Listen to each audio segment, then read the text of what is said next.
ನಿನಗೆ ಗೊತ್ತಾ, ನೀನು ಇವತ್ತು ಕೈಯಲ್ಲಿ ಹಿಡಿದಿರುವ ಮೊಬೈಲ್ ಫೋನ್ ಒಂದು ಕಾಲದಲ್ಲಿ ಒಬ್ಬ ಕಲ್ಲು ಹಿಡಿದ ಮಾನವನಿಂದಲೇ ಆರಂಭವಾಗಿದೆ. ಒಂದು ಕ್ಷಣ ಕಣ್ಣು ಮುಚ್ಚು.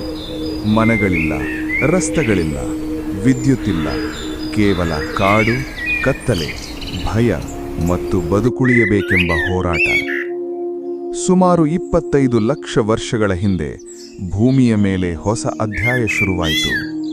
ಮಾನವ ದೇವಾಲಯ ಕಟ್ಟಲಿಲ್ಲ, ರಾಜ್ಯ ನಡೆಸಲಿಲ್ಲ, ಪುಸ್ತಕ ಬರೆಯಲಿಲ್ಲ. ಹಾಗಾದರೆ ಅವನು ಏನು ಮಾಡಿದ?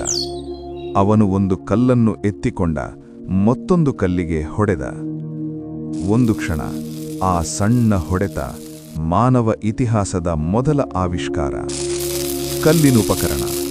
ಅದರ ಮೂಲಕ ಅವನು ಬೇಟೆ ಮಾಡಿದ, ತನ್ನನ್ನು ರಕ್ಷಿಸಿಕೊಂಡ, ತನ್ನ ಭವಿಷ್ಯವನ್ನು ರೂಪಿಸತೊಡಗಿದ. ಅಗ್ನಿಯನ್ನು ಕಂಡುಹಿಡಿದ, ಗುಹೆಗಳ ಗೋಡೆಗಳಲ್ಲಿ ಕಥೆಗಳನ್ನು ಚಿತ್ರಿಸಿದ.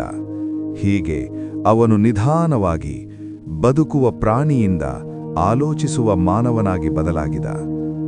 ಭಯವೇ ಅವನ ಗುರು, ಪ್ರಕೃತಿಯೇ ಅವನ ಶಾಲೆ. ಒಂದು ದಿನ ಒಂದು ಗುಹೆಯೊಳಗೆ ಒಬ್ಬ ಬಾಲಕ ತನ್ನ ತಂದೆಯನ್ನು ಕೇಳಿದ, ನಾವು ಯಾಕೆ ಈ ಕಲ್ಲುಗಳನ್ನು ಹೊಡೆಯುತ್ತೇವೆ? ತಂದೆ ಹೇಳಿದ, ಇದು ಕೇವಲ ಕಲ್ಲಲ್ಲ, ಇದು ನಮ್ಮ ಭವಿಷ್ಯ. ಅದೇ ಕ್ಷಣ ಮಾನವ ಪ್ರಗತಿಯ ಬೀಜ ಬಿತ್ತಲ್ಪಟ್ಟಿತು. ಇವತ್ತು ನಾವು ತಂತ್ರಜ್ಞಾನದಿಂದ ಜಗತ್ತನ್ನು ಹಿಡಿದಿಟ್ಟಿದ್ದೇವೆ. ಆದರೆ ನೆನಪಿರಲಿ, ಮಾನವ ಬುದ್ಧಿಯ ಮೊದಲ ಸ್ಪಾರ್ಕ್ 2 ಕಲ್ಲಿನ ಹೊಡೆತದಿಂದಲೇ ಹುಟ್ಟಿತು. ಕಲ್ಲಿನಿಂದ ಆರಂಭವಾದ ಪ್ರಯಾಣ ಇವತ್ತು ಕೃತಕ ಬುದ್ಧಿಮತ್ತಿಗೆ ಬಂದಿದೆ.